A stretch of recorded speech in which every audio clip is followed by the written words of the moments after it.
म्हणजे जुगार. जुगार म्हणजे पत्ते खेळणं का मद्यप्राशन करणं.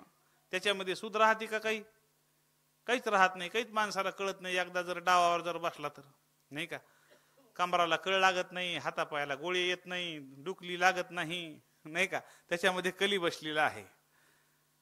मदिरापान प्राशन केल्यानंतर असा येतो की विचारायचंच काम नाही. वयोवृद्ध जरी माणूस असला आणि चलत असला तर त्या दगडालाच म्हणतो, पांढऱ्या दगडाला, अरे सरक की बाजूला जरा, सरक ना.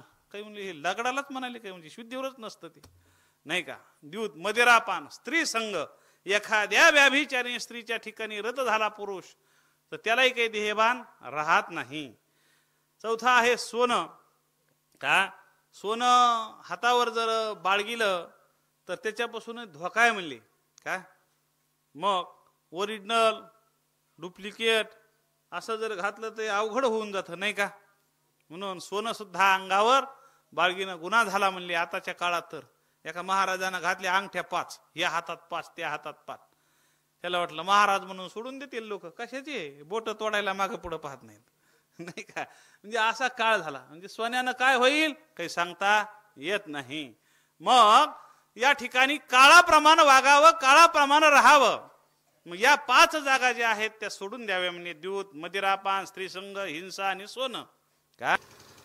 विठ्ठल विठ्ठल विठ्ठला पांडुरंग विठ्ठला, विठ्ठल विठ्ठल विठ्ठला पांडुरंग विठ्ठला, विठ्ठल विठ्ठल विठ्ठला पांडुरंग विठ्ठला, विठ्ठल विठ्ठल विठ्ठला पांडुरंग विठ्ठला, रुक्मिणी हरा विठ्ठला जय हरे विठ्ठला, रुक्मिणीरा विठ्ठला जय हरे विठ्ठला, ज्ञानोबाच्या विठ्ठला तुकोबाच्या विठ्ठला, ज्ञानोबाच्या विठ्ठला तुकोबाच्या विठ्ठला, जनाबाईच्या विठ्ठला सकुबाईच्या विठ्ठला, धनाबाईच्या विठ्ठला सकुबाईच्या विठ्ठला, पंढरीनाथा विठ्ठला तूच विधाता विठ्ठला, पंढरीनाथा विठ्ठला सोमनाथा विठ्ठला, भजनात विठ्ठला कीर्तनात विठ्ठला, भजनात विठ्ठला कीर्तनात विठ्ठला, अभंगात विठ्ठला भागवतात विठ्ठला, अभंगात विठ्ठला भागवतात विठ्ठला, टाळ चिपळ्यात विठ्ठला एकतारेत विठ्ठला, टाळ टिपल्यात विठ्ठला एकतारीत विठ्ठला, मृदंग बोले विठ्ठला विठ्ठल विठ्ठल विठ्ठला, मृदंग बोले विठ्ठला विठ्ठल विठ्ठल विठ्ठला, अमृतावनी गोड वाटे नाम तुझे विठ्ठला, अमृतावून गोड वाटे नाम तुझे विठ्ठला, रोहिदास विठ्ठला विठ्ठल विठ्ठल विठ्ठला, विठ्ठला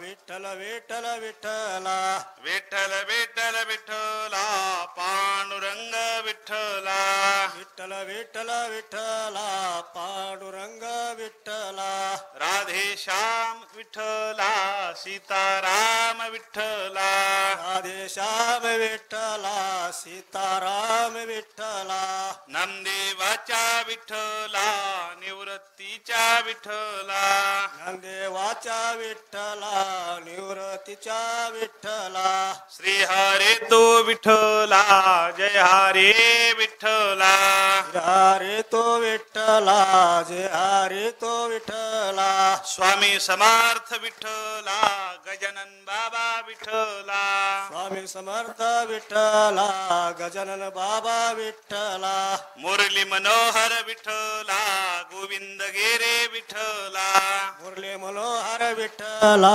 गोविंद घेरे विठ्ठला, सुखाचा सागर विठ्ठला तू करुणेश्वर विठ्ठला.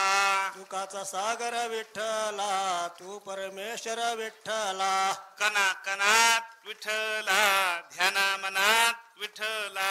कणा कणात विठ्ठला ध्याना मनात विठ्ठला. चंद्रभागेच्या तीरावरे तोच हरे विठ्ठला.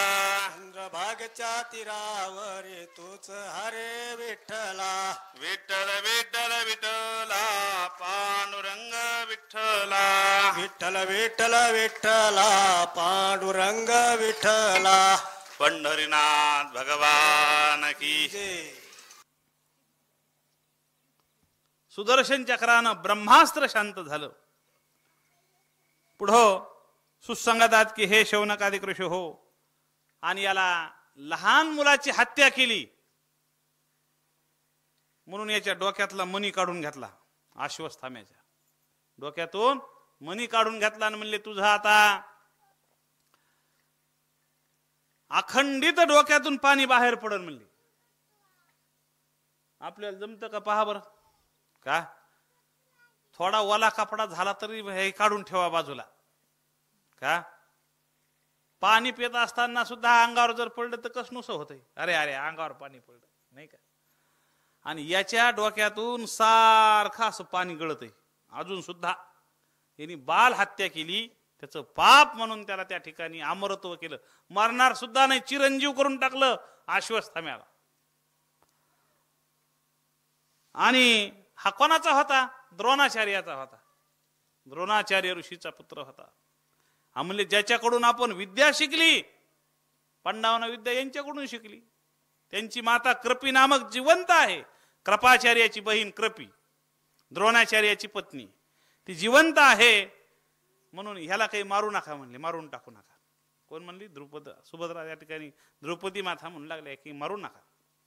मग याच्या डोक्यातला मणी काढला आणि ब्रह्महत्येचं पाप अखंडित ठेवलं, चिरंजीव करून टाकलं त्याला. सुसंगतात की हे शौनकादिक ऋषी हो, पुढं भगवान परमात्मा द्वारकेमध्ये गमन केलं देवानं.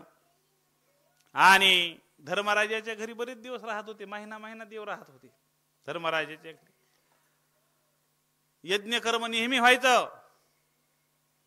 आपण सुद्धा आपल्या जीवनामध्ये रोजचा यज्ञ सांगितलेला आहे. आलं का लक्षात?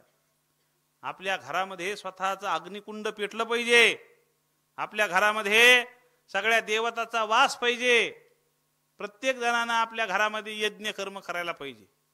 का आता आपल्याला जरी मंत्र येत नसले, आपला भाव शुद्ध आहे, तर यज्ञकुंड निर्माण करून 5 आहुत्या का असणं सगळ्या देवाच्या नावानं द्यायला पाहिजे, चांगल्या तुपाच्या.